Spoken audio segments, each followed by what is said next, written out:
Assalamualaikum warahmatullahi wabarakatuh. Saudara-saudaraku sebangsa setanah air yang kami cintai, yang kami banggakan dimanapun Anda berada. Berikut ini kami sajikan cuplikan video. Ini pada saat Pak Prabowo dilantik menjadi presiden. Dan ini Pak Tua ini hadir sebagai undangan. Tetapi yang terjadi apa? Nah, kita lihat bareng-bareng cuplikan videonya.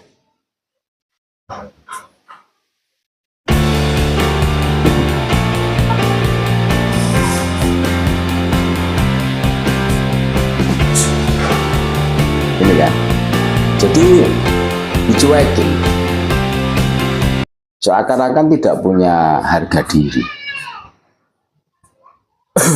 Dari cuplikan video yang barusan kita saksikan, kita semua tahu dan kenal siapa dia. Selama ini sepak terjangnya bagaimana.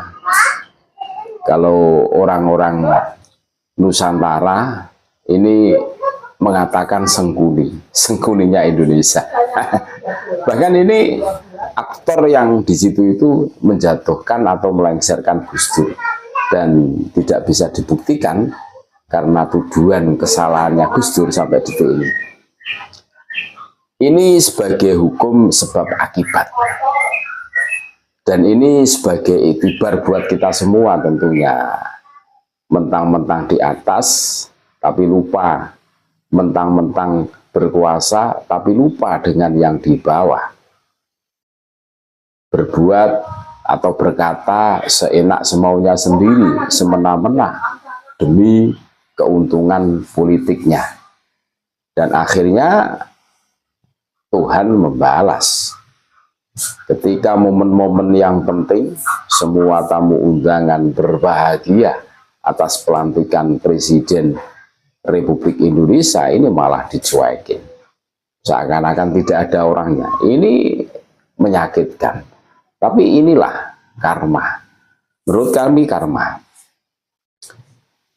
Ketika tipikal orang seperti ini didekati itu gigit, nah kan gitu tuh, dijauhi meraung-raung, kan, menggonggong. Nah, ini kan ngeri, ngeri.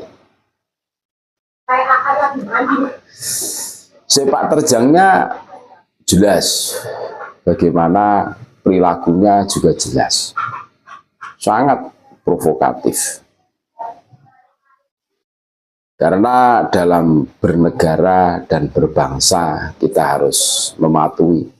Bermain politik silahkan, tetapi berpolitiklah yang di situ itu yang benar, jangan yang kotor. Ini kan terkenal dengan politik kotornya. Makanya salah satu bukti dia itu mendapatkan karma, apa itu?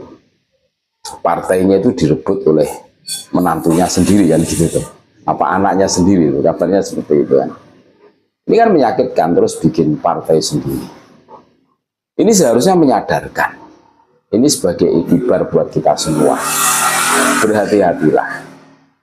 Berhati-hatilah dengan ucapan, dengan perilaku. Jangan sampai ucapan kita suatu ketika akan menerkam kita sendiri. Jangan sampai perilaku-perilaku yang kita tonjolkan ini akan membuat orang tidak simpatik, terus menganggap kita itu tidak ada. Lah ini kan tentu menyakitkan sekali kan. Bagaimana seumpama menimpa kita. Nah, karena perilakunya. Makanya agama itu selalu mengajarkan bagaimana menjaga diri, beretika, beradab kepada siapapun. Ini sudah diajarkan oleh agama kepada tetangga, kepada saudara, kepada lawan, kepada kawan, kan gitu.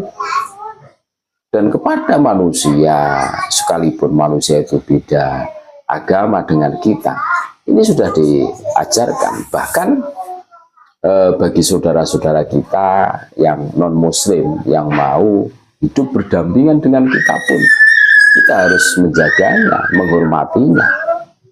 Bahkan baginda Nabi Muhammad SAW itu dalam sabdanya jelas, man adza dzimmiyan faqad adzani.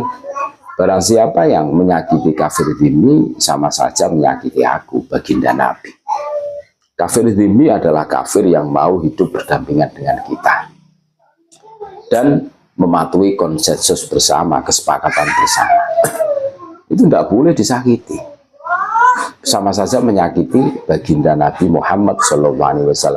Apalagi sesama muslim, seumpama kita pemeluk agama Islam.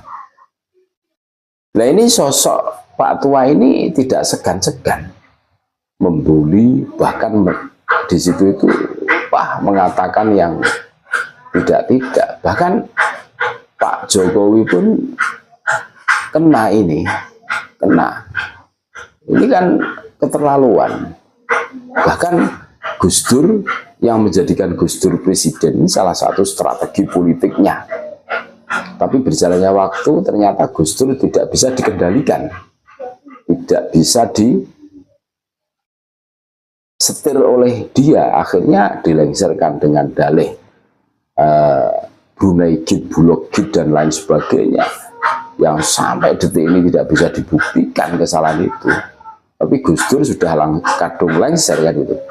Sampai Gus Dur juga pernah berstatement selamanya dia, Pak Tua ini akan menjadi gelandangan politik. Ternyata apa yang disampaikan Gus Dur itu benar adanya.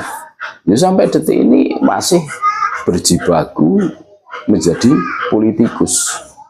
Bahkan partainya itu direbut oleh keluarganya sendiri kan, bikin partai lagi. Ini salah satu bukti bahwa dia itu gelandangan politik sesuai dengan apa yang disampaikan oleh Gus Dur.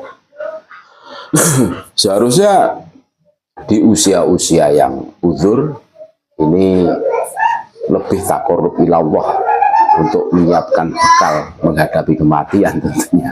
Seharusnya begitu. Nah, ini masih berurusan dengan dunia politik dan kita semua tahu dunia politik itu seperti apa kan gitu kan. Yang dulu kawan menjadi lawan, yang dulu lawan menjadi kawan, biasa dalam dunia politik. Ya, bagi orang-orang yang betul-betul berhati-hati dalam mengarungi bahtera kehidupan ini tentu berpikir untuk masuk ke ranah politik itu kan gitu. Karena ya, luar biasa. Luar biasa. Itulah dunia politik. Tapi sampai detik ini Pak Tua ini masih kekeh dengan politiknya gitu. Mudah-mudahan ini menjadi itibar buat kita semua untuk kehati-hatian kita semua. Berhati-hatilah dengan ucapan, perilaku kita. Jangan sampai menghukum kita. Kalau istilah orang itu mendapatkan karma dari perilaku, dari ucapan yang pernah kita kerjakan. Terima kasih, tetap NKRI harga mati Nusantara milik kita. Assalamualaikum warahmatullahi wabarakatuh.